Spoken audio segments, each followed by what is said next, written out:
Hi, and welcome back to another Chameleon Chat. I'm Lorraine Gerald, and today I am fortunate to have Kate with me. Hi, Kate.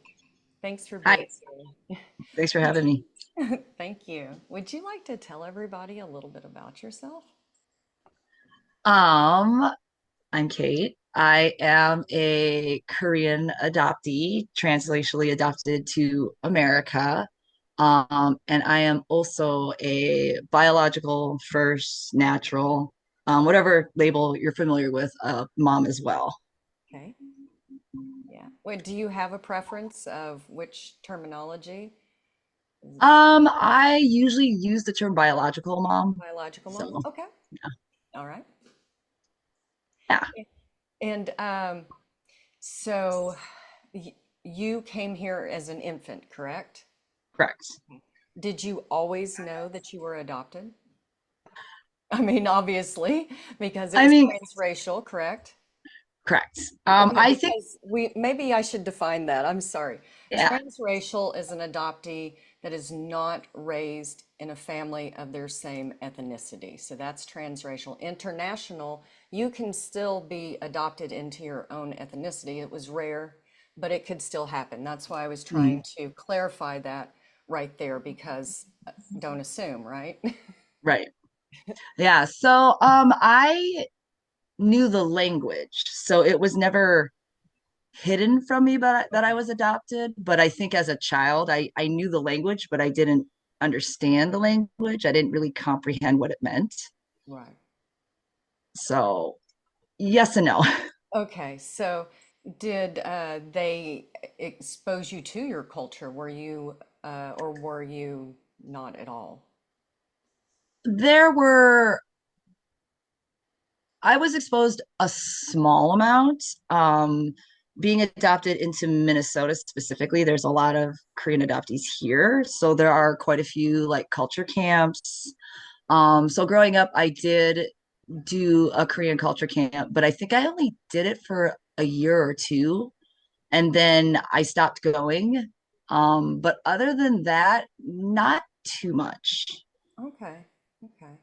Were you and did you have other adopted siblings, or were there biological children in the family? So I'm the only one adopted, but I do have three older siblings who are biologically my adoptive parents. Okay. And how was that? How was that being the only adopted child? It was, I think in the moment growing up, I didn't really register that it was different or harder or however you want to put it. But I think now, like as an adult looking back, I can definitely, in hindsight, see that it was difficult and challenging and kind of lonely because even though you have family, they're Mhm. not biological family, they're not racially the same. They don't understand the challenges that I went through for like racism and things like that. And, just the loss that you have and not understanding that loss because you have family Right. and you shouldn't feel that loss. So I think being a Exactly. kid, I didn't get it. Right. Yeah, and it makes so much sense now, right? I mean, um, I was a domestic adoptee, and I think people just were like, "Well, look, they're both white. What's the problem with that?" And then Mm-hmm. it's just completely ignored too. So I can relate to uh, that feeling of, well, there's nothing wrong here, and it's not that it's wrong either, right? It's Mm-hmm. each adoptee can have a different feeling, but it's a disconnect maybe of what we are missing Mm-hmm. or what we're connected to biologically, or it can be many different things without being judging anyone or trying to shame them for, you know, being in the adoption industry, part of Mm-hmm. it, that, being in the system because it comes with a stigma, right? Where we Right. were instantly put into a system which comes with a stigma. So people try to counteract it by making it too right sometimes. You know what I Sure. mean? They try to Hmm. make it go, well, we don't see color, or, well, look, that child was unwanted, which is, one of Hmm. the ones that we'll get into the unwanted, won't we? Right. So, how did you come to start talking about it on social media? Because you had told me that you had lost your page. Can you I tell me about did. So I was on Facebook and I was actually an admin for two different adoption groups. So one of them was the bigger international adoption group that I got invited by the former admin to kind of step up and be an admin because they were like, we really like having representation on our that? our administration team, so they added me. And then I was also an admin for a general adoption foster group, Okay. and then I was a modmin for a couple others as well, so I was very busy in all these groups. And just trying to share education or perspective. That was my biggest thing, was I was trying to just share from my personal experience, like Sure. alternative perspective. It's not always the toxic, positive, happy, grateful narrative. So I was really trying to, and I was also trying to point out things that people might not notice, like that they wouldn't think about because they aren't adopted themselves or they aren't a transracial adoptee. So, little things like just talking about microaggressions or Mhm. talking about, you know, trauma and how it looks in an adoptee. People think because we're perfectionists and we're overachievers that those are good attributes, which Mhm. they can be, Right. but I think they forget the root that it comes from, which is Right. traumatic. And it's more of a abandonment survival response. Yeah, And it looks great, but I it think for does. us it's deeper. Mhm. So just trying to share things like that. And then November of last year, I very randomly, without warning, without any communication, my profile got suspended. And I just got like a message saying this profile has been suspended for, breaking our community rules, but they wouldn't tell me what those community rules were. Right. And there was no one to talk to. Like Mhm. I couldn't figure out how to get it reinstated. And I kind of also needed a break from social media. It was really taking a toll on me, like mentally, emotionally. So it was a blessing in disguise, to be honest. I actually haven't gotten back on Facebook yet because I'm really enjoying the peace. Yeah. Well, good for you. Yeah, so that kind of happened. And the biggest thing I'm sad about, to be honest, is I've lost like 17 years worth of pictures and videos from my profile, which I don't have Oh, anywhere else. So, I was like, yeah. but Oh, yeah, oh God. Yeah, that part of it would be, I'm sorry. it's Yeah, okay. there isn't there's no one you can talk to. People are like, well, you just email. It's like you do email, you call, you Hmm. try, and Hmm. there's no one. I'm There's no sure one. it's just a number that's published, and there is nowhere Yeah, it goes. But right. oh, that is Agreed. horrible. Well, in those groups, Mhm. you were saying that there were a lot of microaggressions. Do you want to share any of that with? So a lot of the groups that I was in were multiple roles within the group. So foster parents, adoptive parents, potential Mm, adoptive parents, adoptees, former foster youth. It was usually a big mix. oh yeah. And the ones that were more diverse were less microaggressive, I guess, because there were more voices to like speak up and share their opinions and their thoughts. So it didn't just sound like there's one disgruntled adoptee, who Right. we're so sorry you had a bad experience and we're praying for you, but that's not every adoption. Oh yeah. So The generic answer for everything. yes, yes. But there was another group that I was part of that was mostly parents, and they did not particularly like me. Mm, So that was difficult because again, I was sharing articles, I was sharing, things by other adoptees like Cam Lee and a hmm. few others that I followed on Facebook and Instagram, just giving really good information. And, some of them are so much more articulate than I am. So, and they've been doing it longer, and so I was sharing their information or studies or TED Talks. Hmm. And just a lot of these parents didn't want to hear it. They claimed they wanted to be there to learn, but the minute you gave them a difficult subject, they didn't want to learn. So it was really difficult because it was like, I'm here to help you. I know this is difficult and scary, and it sounds like you're the bad guy, and it sounds like we're blaming you guys for everything. It's like we're not. I'm trying to help the adoptees that are young still. I mean, it's not too late for me, but I say it's too late for me. It's already happened. My childhood's gone. I am now learning how to live with that. But I would really like to help, younger adoptees have less of that. I know that we can't get rid of it, Right, right. but to at least advocate for them because they're young, they don't have autonomy. Yeah. And other countries have done it where they have t lessened it to, Mm, way fewer, way fewer than we have here. yes. And it, it's child welfare. It's listed as child welfare, but it has turned into the market of where you go when you want a child, whether Mm, you can have one of your own or not. That's where you turn. And that's not what it's supposed to be. mm, And they're making a sustainable business model by moving into, the embryo adoption and surrogacy. mm-hmm, And they're worth $25 billion a year. The adoption industry alone is mm-hmm, worth that. And that's what people don't understand, I think, of what this actually is and how systemic and how far back it goes, right? mm-hmm. Sorry, my daughter's trying to talk to me. Okay, that's Sorry. that's She needs something, but she'll go away. that's okay. We can, but anyway, so that's you're right. People they get uncomfortable about it, but if we don't have the uncomfortable conversations, right, Hmm. we're never ever going to do better. Right. And like you said, you're sharing these statistics and these facts because there are a lot more of them now. I mean, they're not doing, some places have done adoptee specific and biological Hmm. mother specific ones, like the preliminary one on Facebook that's been passed around. Okay.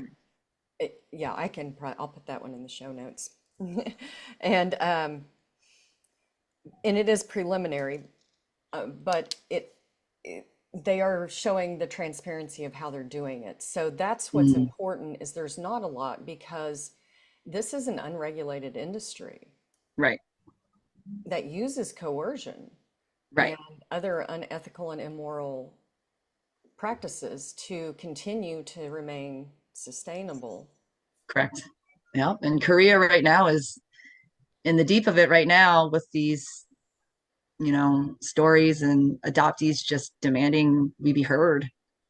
So yeah, that's been something. Yeah, yeah, Korea was the latest international Mhm. country, right, that came Yep. forward and said, yeah, whoops, some Yeah. bad Whoops. things happened. And yeah, that's kind of how they Yes. do it. Whoops, we'll go look into Hmm. that. And it's not just Korea. There's Right. been lots of countries. Uh, a lot of countries have finally started talking about the baby scoop era too, and they've Hmm. apologized for that. These are the Hmm. parts of history that people don't know about, and you and I try to talk about these things, and then you get pushback, and it's like, I didn't create the industry that you participated in, but and you didn't Hmm. know what you didn't know, right? Right. So it's not a shame and blame, but now we know. So Right. what can we do going forward to help Correct. eliminate unnecessary trauma and Agreed. Yeah. yeah, and help prepare, stop generational trauma, right? Hmm. Because that's what this is. I've said this to people and I get tons of pushback. I bet you have too. And then I'm going to let you talk because I just wanted to. This is something people, when they can't have a child or they want a child, they go, oh, just adopt, right? Oh, just go adopt. Like that's just something that's done without any thought. But Hmm. they know that the person is hurting and they want a child. So they're like offering up a suggestion that has been painted in this narrative that is a win-win situation. Correct. So that's another thing that, I understand the pushback, but the narrative isn't what that is. And then we're trying to Mhm, expose it, and there's the mhm, pushback, right? mhm. Yeah, I feel, and I know this that there are some words that float around in the adoption world, like cognitive dissonance. And I think there's a huge amount of cognitive dissonance for, all involved, all of the roles in the triad for the biological family, the adoptive family, and even the adoptee or the foster youth. And I feel like society has done such a good job, right, pushing this toxic positive narrative that when these harsher realities come up, people are so like indoctrinated by the good feels and the we're saving and it's a gift and it's loving and it's beautiful and you were chosen and it was God's will. And it's Mm. like that cognitive dissonance. You can almost feel it coming through the screen sometimes when you're talking to people that like it's there, but they just deny it so strongly because they believe so strongly that adoption is beautiful, period. Oh, absolutely. Mm-hmm, Absolutely. And you're right, you can feel it. It's visceral. And mm-hmm, it's like if I could just get you to listen for a moment, mm-hmm, this would actually help you. It's like it's gonna hurt. The conversation is not gonna mm-hmm. be comfortable. So let's just rip this Band-Aid off and Right. then just kind of talk this through, because we're not doing this to deny people families, but adoption isn't a family building tool, Correct. right? Do you want to talk more on that? Yeah. So usually when I see that pop up in comments or wherever, I usually will kind of hop in and be like, well, adoption, it's not a tool to start, grow, or complete your family because that centers adoption on the adoptive parents. It's about providing a safe space for a baby or child in need. Hmm. And I know that some people are like, potato, potato, it's the same thing. And it's like, it's not the same thing at all, at all. And I've even said, like, even for me, because I've had people ask me, they're like, well, would you ever consider adopting? Because adoptees would be the best to adopt because you've lived it, you've been through it. And it's like, yes and no, because we have trauma, right? And Yeah. if we're not in a good place, Right. and we go through that process of adopting children ourselves, we could be activated, dysregulated, very reactive, and like, projecting trauma onto those kids who are already traumatized. And for me personally, I've always said I would only adopt if it was an Right. absolute need. Like, for example, if like one of my siblings, if them and their partner were to something, not Right. that I want this, but if something were to happen to them and their Right. kids needed a place, and that was like the option and that was the only option, then absolutely. But even if I adopted them, it wouldn't be like, now I'm your mother. Right. That's a Right. kinship adoption. They would Right. go knowing you were their aunt. Correct. Yeah. Correct. I would never try to Right. erase who their parents were or, their origins Yeah. were, because to me, that's not humane at all. It's No, just and it not does okay to do. happen. Kinship Mm-hmm. adoption is Mm-hmm. sometimes they are lied to, just like plenary adoption, where Correct. Yeah. adopted by a And then they find out stranger. that their older sister's their mom. Oh, I know. Mm-hmm. I mean, Yeah. how do you even start to unpack that? It's I- amazing. Well, and here's the thing, if adoption is this beautiful narrative that people Mm-hmm. like to portray it, why is there so much secrecy and lies? And why can't adoptees get their original birth certificates and health Mm-hmm. history and be in Mm-hmm. contact with their biological parents? Why is Yep. it like this? And we know the answer, right? Correct. This is again for the comfort of the adoptive parents. And it's as long as adoption is focused on the wants of the adoptive parents and hopeful adoptive parents, that Mm-hmm. supply and demand industry is going to continue to chug along. Correct. Yep. I 100% agree. Yeah, Yeah. they're going to continue to find new ways. Like I said, they're moving Right. into surrogacy and embryo adoption and Right. foster care adoptions. Mm-hmm. So and of course there's tax breaks and incentives and all of these Stipends. things. Yes, all of these things, Right. but nothing for the biological mother. Do you want to step into that area and talk about that? Sure. So, um, I don't want to make it a long story, but so a little backstory. So I am a mother. I was a mother before I became a biological mom. So I have a child, who I'm raising. Hmm. And this child was not, I wasn't married. So I was, out of wedlock. And um, so I was a single mom, essentially. And then I ended up going through quite a few years of just really struggling, just my trauma, I think, had just Hmm. become too big. And I still hadn't realized it was trauma. Like I grew up thinking I was broken, I was messed up. I grew up thinking I wasn't good enough. And I grew up believing that intimacy was love, that in order to get someone to love me and to feel safe was I had to be physical. Right. So I had a lot of bad relationships, a lot of abusive partners. And I mean, I was also, I think, in my own way, abusive back, just to people who are clearly need help Right. and, are trying to find it in each other, which Right. is not healthy. Um, and then I ended up finding myself pregnant again. And my goal was I was gonna, have the second child, raise them. I was like, I'm already a single mom. So, Hmm. I was already struggling and I was already, living, I had just moved back home from out of state.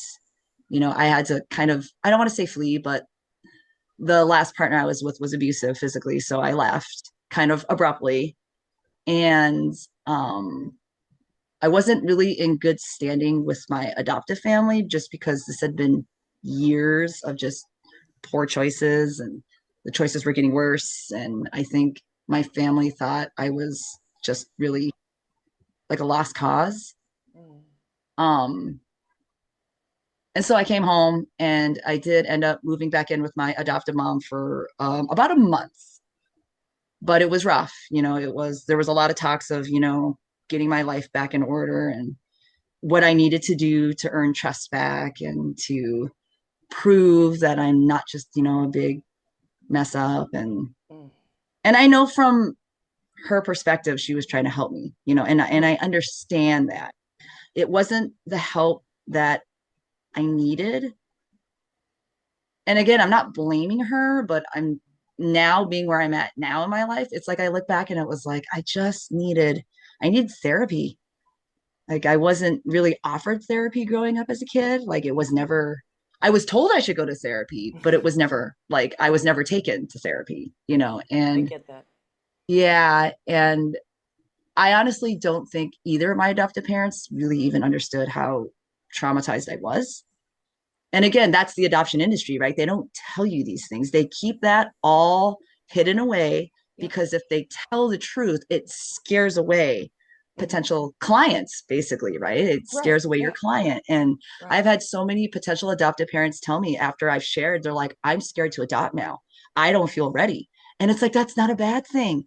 Right. That's a good thing. Like, think Right. about that, self reflect, and then do what you need to do to be ready or be as ready as you Right. can be, right? Yeah. Look into trauma, look into, raising traumatized children, being trauma responsive, look into therapists who are adoptee trauma response. You know what I mean? It was like, Yeah. there's so many things you can do, Yeah. It's meet, great to do that for yeah, yourself. Yeah. meet the challenge head on, Yes. if you're really intent on adopting, do it right, Yeah. as right as you can, Absolutely. I guess. Yes.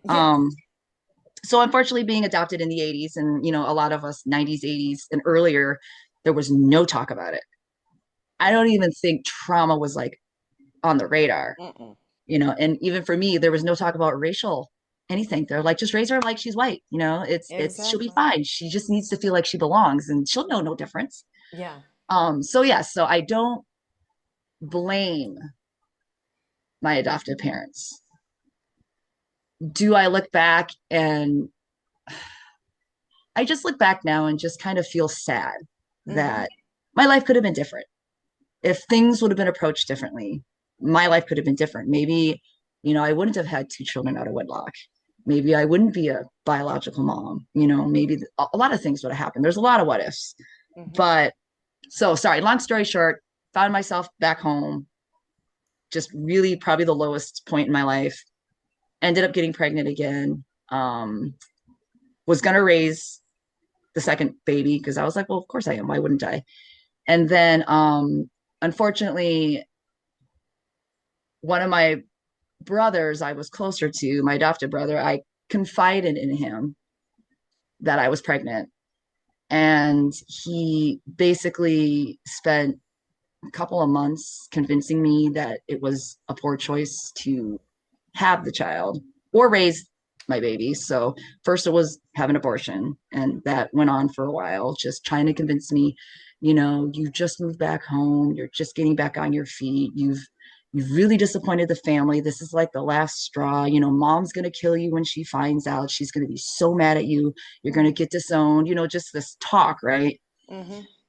And I personal choice, I don't personally, I just, abortion is not an option for me. So I was just kind of like, F you, dude, like that's not an option. Right. I'm capable. Like I'm capable. Like my daughter at the time was 5. And I mean, yes, I was struggling, but I like to think I'm a good mom. She's a Yeah. great kid, and she was healthy and safe and fed. And yes, I was struggling, but I don't think struggling should be an indicator that you're an incapable parent, Right. which is something our society really pushes, that if you're struggling, you are not worthy of Yes. parenting. You're Yeah, a bad parent, you're right. right? Yeah, they equate how financially well off you are with Hmm. how good of a parent you would be. So thank you Hmm. for pointing that out. Yes. So when he realized that I wasn't going to do an abortion, Hmm. he switched gears to, well, give up the baby. Give up the baby. Give the baby a better life. You clearly can't parent. You are going to ruin your life, and you're going to ruin your daughter's life, and you're going to lose your family. Just, give this baby and everyone a better chance. So then he started kind of going on at that angle. And once he brought my daughter up, it kind of, that's what got me, was like, oh my gosh, am I ruining my daughter's life? And that really hurt. And it was such a terrible feeling to feel like my son, I found out I was having a son, my son was going to ruin my daughter's life, and my daughter was going to ruin my son's life because I was too selfish to want to raise both my children. Oh, And it's hard because they're the only biological family that I know. yeah. So yeah, it So, eventually, I mean, like I said, he kind of just, this was months of texts and calls, and just, I finally kind of was like convinced. I was convinced enough. I was convinced that I was a terrible person. I mean, and I already felt like I was a terrible person because I feel like a lot of adoptees have yeah. that deep seated, there's something wrong with me. Um, so yeah, and looking back, I actually think I was pretty vulnerable. Like I literally Oh, think, I was like, I think I was a vulnerable person. Like I was forced to make a decision when I was not in a state of mind or in a healthy place to make that decision. right. You weren't But given options, which isn't really a choice. correct. So,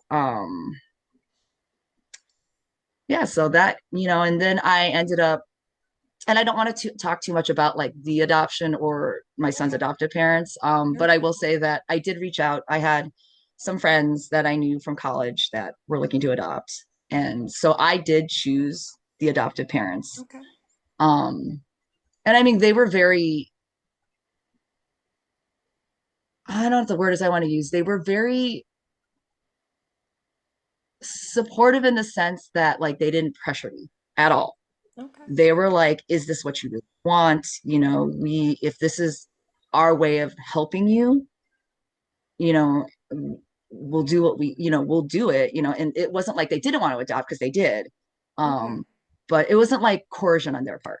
There was no coercion on their part. It was more kind of my community of people.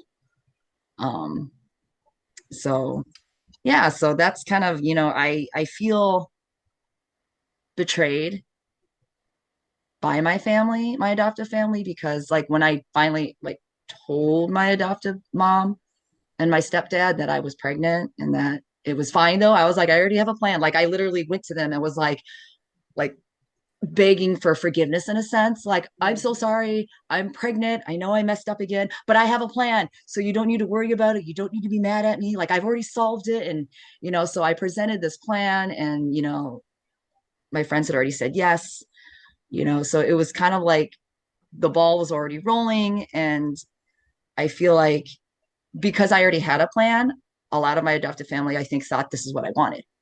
Okay. Yeah, they were like, well, we thought that's what you wanted because you already had the plan. You already talked to the people. You already, I was like, that's how I make choices. I think that is such a trauma response to just do it. You know what I mean? You Right. jump and there's no going back. You do it and you commit. Yeah. Um, so I just feel like it was just the perfect storm for what had happened. And unfortunately, I feel like such a product of the adoption industry. Like I feel like there are so many adoptees that do relinquish their kids. I've been finding Yeah. that like did not or even former foster youth. Their Hmm. kids get taken into foster care because they get followed.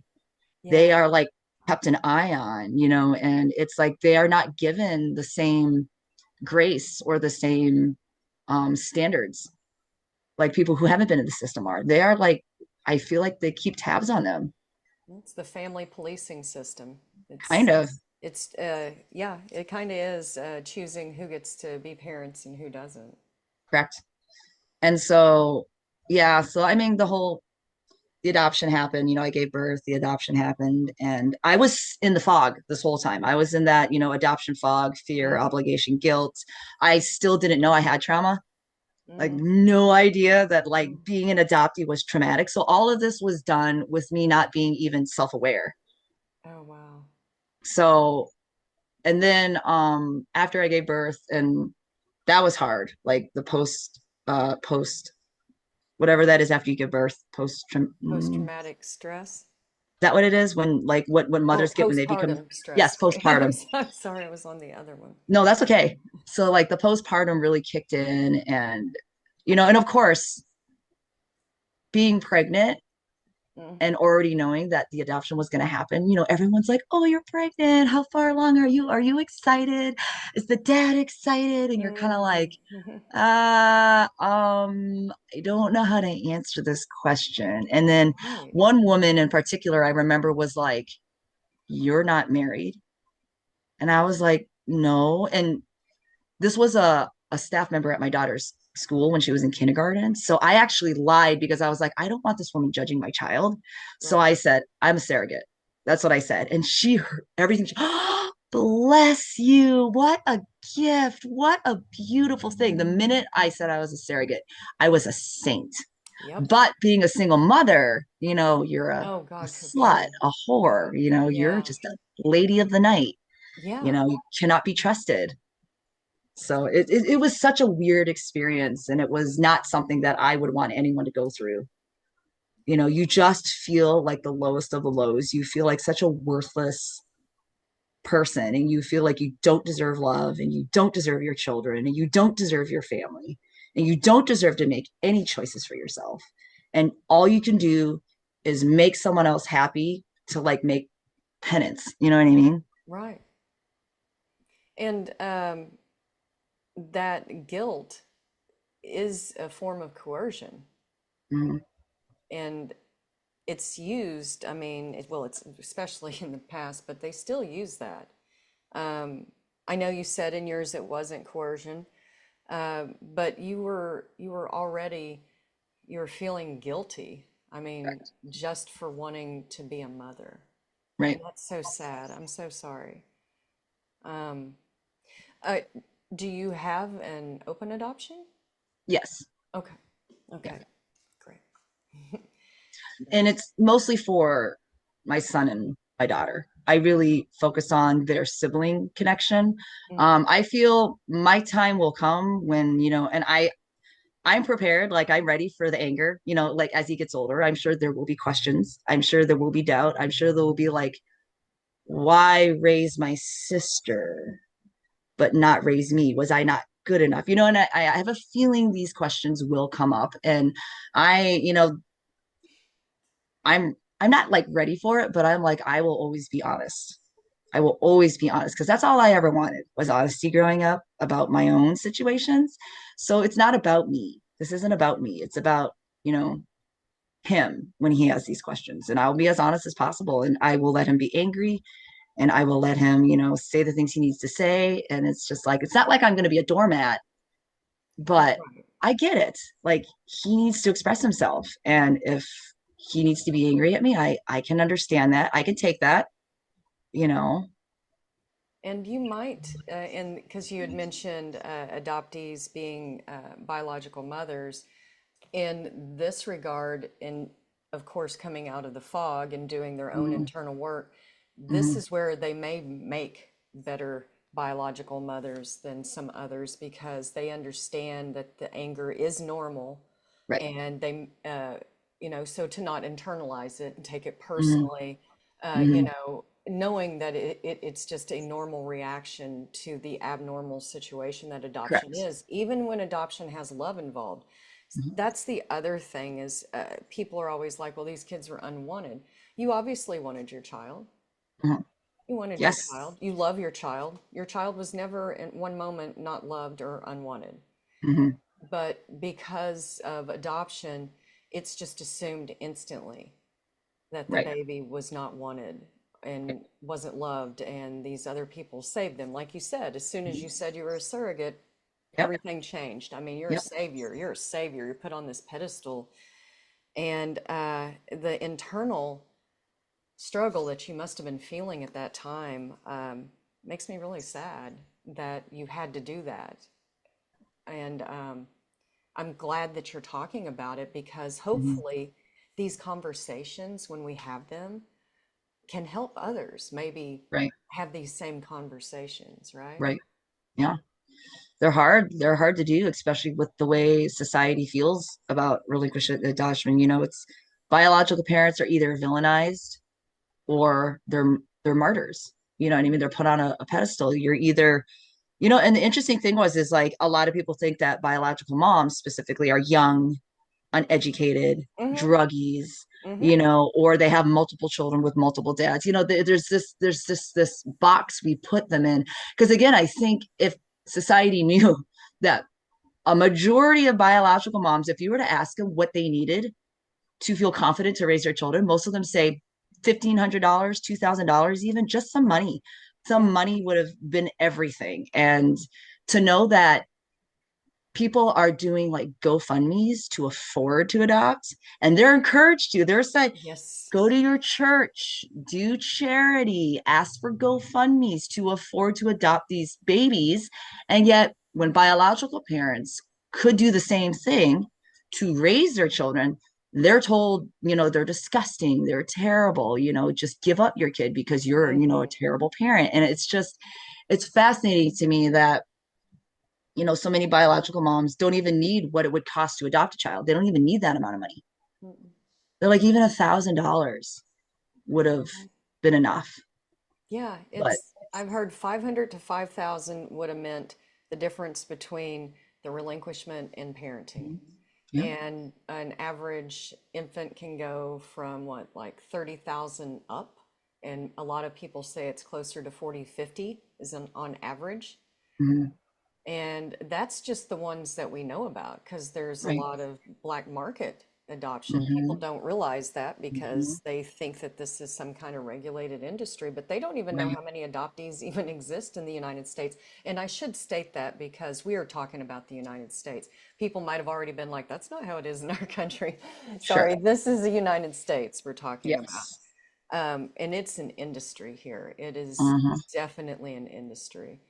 But they they now they are kind of coming along and saying, well, there's trauma, but everybody has trauma. This is like the new thing because you had brought up Cam earlier, and I know that he works with some adoption agencies and stuff, talking to them. So they're making money off of the adoption. And then they're also have these trauma programs that they make money off of too now. Hmm. So it's it's even more of an industry. They have marketing industries that just take care of these people's profiles. So you're paying for these profiles too. There are so many levels of how adoption makes money that I I'm just blown away sometimes at why people haven't been like demanding that this be Hmm. looked into more, because they're Right. literally Facebook. There's rehoming groups. So Oh, mm, mhm, yeah, yep. this is a whole other thing that is, Facebook has not shut this down. And to my understanding, I know I've reported it. I know many people have reported it, but it's always says Hmm. it doesn't break community standards. But um, can you imagine a child's just being rehomed in Hmm. Facebook and Yeah. there's no legality or anything? My light just fell. It got mad too. Right. But it's just, I'm like, this is why when we're talking about this, I mean, these are literal lives. People's Hmm. lives depend on this. It's not, I had a bad adoption or you had a bad adoption. Um, it's literally human rights violations, unregulated industries, Hmm. human trafficking, Yep. well, child trafficking, um, and coercive marketing tactics that are sustaining an unregulated supply and demand industry. Hmm.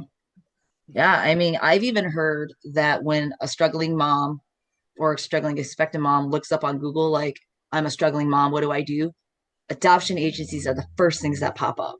Right. They're the first things that it's like, oh, this is a resource. And then you just get hooked into it and they drag you in and they promise you all these things. And they're like, oh, yeah, well, we'll take care of your medical bills. We'll take care of this and this and this. But the only thing you have to do in return is relinquish your baby. Yeah. We get the baby though. Yeah. Yeah. It's like a Rumpelstiltskin contract, right? Mm. I'll give you what you want, but I get your firstborn or Yeah. I It's get the baby. Yeah. very bizarre. Yes, and then we have states like Utah that have no revocation period, and adoption agencies will literally transport mothers in crisis to states, knowing full well that once they get that signature, while many of them are still under anesthesia, and having them sign when no Nope. one would Nope. let you sign a contract under anesthesia. No, you're not in the right. No. Yeah, I know. But I've they do I've heard it. a lot about Utah. Hmm.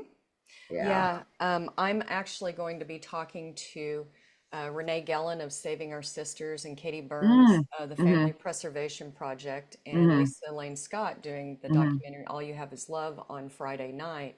Okay. And for people that aren't familiar with Saving Our Sisters and Family Preservation Project, these are groups that will help uh, you if you are in a crisis pregnancy and want options without feeling coerced, because a lot of those adoption agencies will have these places that you can go to and they'll act like they're giving you options, but they will definitely not tell you that you should have your own lawyer and things like this, where Saving Our Sisters and Family Preservation Project will tell Yeah. you to always get your own lawyer, Yep.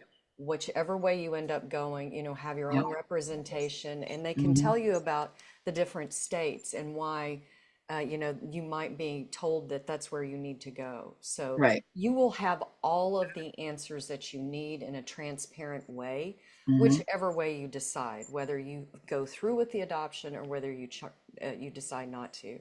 Yeah. And that's the way it's supposed to be. Right. Yes. That's Just information, facts, right? No, right. no bias, no prejudice. Mm-mm. And that's something I always say too, like you mentioned, just when people are like, oh yeah, the potential adoptive parents will provide a lawyer for you, that takes the financial strain off your back. It's like, no, because then the lawyer works for them, Right. and the lawyers know how to say things in such a way that make you feel like you're making a choice, but they're really just, their job is to ensure that you go through with relinquishing your child. Right. And they will threaten you to pay back Mhm. if Yep. they've given you any kind of Yep. money, or even if they've taken you out for an ice cream or something, they Hmm. will say, "Well, we've Yep. done things for you," even though they were gifts at the time, Hmm. right? They're telling you that these are gifts, Hmm. and in no way, shape, or form have to be paid back, because a gift is not something that Right. has to be paid back. But Right. then if you do decide to parent, they will start threatening you. That's Yep. why And you then you'll have just relinquish because you can't afford to pay right, them you can't, back. Right. because that was the whole point to begin with, typically, Correct. usually. Yeah. And just the lack of support, who to ask. And like you were talking about your brother, instead of him saying, yeah, you already have a beautiful child and you're doing a good job with her, maybe Mhm. with some support, we can get you to where you want to be. And Right. that's what everybody wants, right? Is, a chance and someone to just tell them, you are good enough. Right. Let me help you. Because Right. right now, in this moment, you might be struggling, but this is temporary, And it right? was. And it I was. mean, it Yeah. was temporary. And I just, now, even now, it's like I was telling my therapist a little while ago, I was like, I am in a really good place mentally, emotionally. I'm not healed by any means, but I'm healing. I have a Reiki Hmm. specialist that I see. I Oh, do my fabulous. therapy, and my therapist is a fellow Korean adoptee, which really Oh, helps. nice. So Yeah. like I could just make a face and she's like, mm-hmm, got it. And I don't have to like articulate for 20 minutes and hope that the therapist gets it. She gets it. And but now, because I am married now and I've got a career finally, because I just struggled for so long. And I also found out at 33, I came out of the fog right around COVID 2020. A lot of Hmm. adoptees I feel came out of Oh, the yeah. fog right around COVID. 2019. And okay, yeah. And it was like this visceral feeling, right? Of like every light bulb, it was like a searchlight went off in my brain. It was like, oh my gosh. And that's when I got on Facebook and I started joining adoptee spaces and I just started reading testimony after testimony. And I was like, this is not just a me thing. This is an us thing. Like, this is a legit thing, whatever this thing is. And I remember, like, I also found out around 34 that I'm autistic. Like, I never knew I Hmm. was autistic. So I'm ADHD, I'm autistic. They also diagnosed me with anxiety and complex PTSD. Hmm. So, it was just like I've all got of these almost all those too. pieces. It's strange how it's all Yeah. related back to trauma, but we get Hmm. all these diagnoses. Hmm. So all these pieces start falling into place.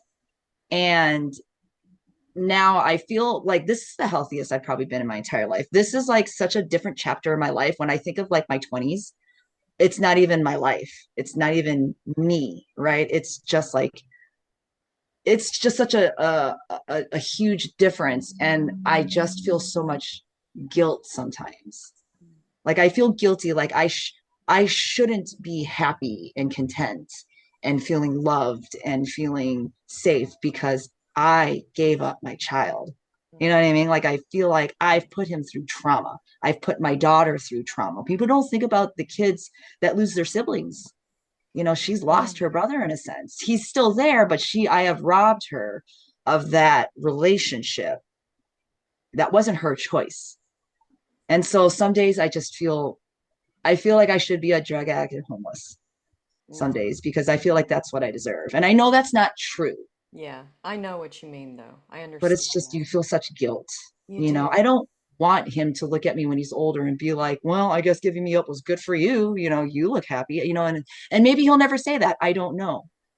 But I would hate for him to feel that way. Yeah, and hopefully he'll feel, look what mom did, she turned everything around for me, because hopefully he'll see it that way, because that's what you did, right? You had to go through an extremely difficult time where you weren't supported in the way you thought, but you thought it was because you didn't have all the facts for your own self, for your own identity, for Right. who you really were and what you really Mhm. wanted. You were going along with What society society. wanted. Yeah, Yeah. the narrative that Mhm. society wanted you to do. And that's a really important point as we're coming to the end of this that I wanted to Mhm. talk about, because when you were saying, um, things are better now. And that's important, because I think almost every birth mother biological mother, first mother that I have spoken to, a lot of them are doing amazing things now. And Mhm. it was a temporary situation. Right. And if when you tell people that, they instantly go, oh no, those people were abusive, blah, blah, blah. And it was like, no, there was no abuse. It was just, it was a baby. And the mother was having a temporary crisis situation. Hmm. And now we're going to put the baby into a permanent severance of their heritage. And why is that necessary?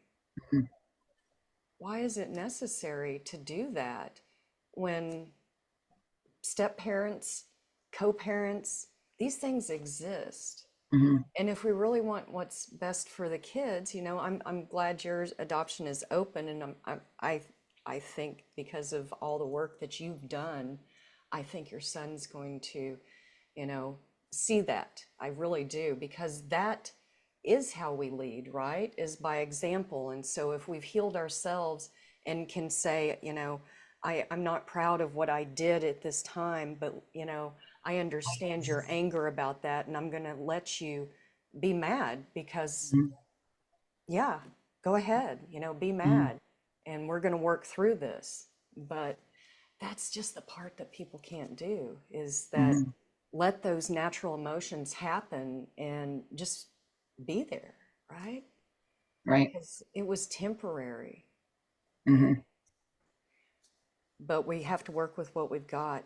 And the narrative, thank you for speaking with me today to hopefully change that narrative, because I really, really want people to understand that support is the number one thing. We should all be Hmm. focusing on family preservation when possible. And in plenary infant adoption, it's almost always possible. Hmm. I mean, it's not as often that babies just come up and the mother doesn't want them. That's Right. where they think there's like these rooms with just a bunch of babies in them. And I'm like, it's not the baby scoop era anymore. Right. There's approximately 40 couples for every baby Hmm. that's relinquished. That's why the Hmm. supply and demand. Yeah. But anyway, is there anything else that you would like to say before we kind of wrap it up today? I don't know. I guess for me, the biggest thing is listening. Like if an adoptee or a biological parent or a former foster youth or anyone that's, part of the marginalized part of the triad chooses to speak to you and like share with you, just listen. You don't need to correct them or share what your opinion is or be like, well, I know so and so who's adopted and they love being adopted. I mean, that's not why we're telling you. We're hoping that you're a safe person that is open. And I just feel like even just listening does a lot. Like just being heard is a lot. Because that's all I ever really wanted was to feel seen and heard. That's all. I just wanted someone to see me and hear me. And I wanted to feel like even though they've seen me and heard me, maybe even at my worst, they're still there. And again, that's support, right? Like I think Yeah. that's the biggest thing is we just are looking for support. We're not looking to blame. We're not looking for someone to make it better or right. I just want someone to acknowledge me and say, you know what? You have trauma. You've Mhm. been through a lot. I am so sorry. And that's it. It's, Yeah. Yeah, that does that a lot. really is it. And that's the wonderful thing about therapy, because once you get to Hmm. that point and you find the right therapist, like you mentioned, you had found a good therapist. I've got a good one Hmm. too. And I can just say things and they look at me and they go, "Yeah, that sucked." And it feels amazing. And I'm like, "Thank you. Yes. Here's your check." Yes. That's It what I doesn't wanted to hear. it doesn't make you feel like a victim. It actually Right. empowers you. No. It's just, yes, it does, because you're like going, "Thank you. That was a shitty thing that happened, or whatever it was, Mhm. and yeah, I feel better now that I can talk about it." And yeah, and that's what this conversation is about, and all the Right. conversations that we have, so that we can work through and feel vulnerable. Because if anyone thinks that talking about this isn't hard, then they should Mhm. try talking about the most vulnerable thing that they can talk about in Right. public, and have people just go, whatever, you had a bad time. And you're like going, no, that was something that was actually a crime against humanity. And, Mhm. right? I mean, because these Yeah. things are actually coming out as crimes now. Yep. So. Yeah, the language is changing. Mhm. Yeah. And that maybe will be where we'll be talking about it more. I've been talking about that with Moses Pharaoh about our language Mm, changing. So mhm. who knows? Maybe we'll all be changing our language soon. Maybe. Maybe. Kate, it has been wonderful speaking to you. And thank you for taking the step to be vulnerable and transparent about a difficult time. And I think you're a warrior for speaking Oh, up and doing what you did. And I hope that others can do that too and learn to have those uncomfortable conversations. thank you. I appreciate the opportunity and the platform to share. Thank you so much.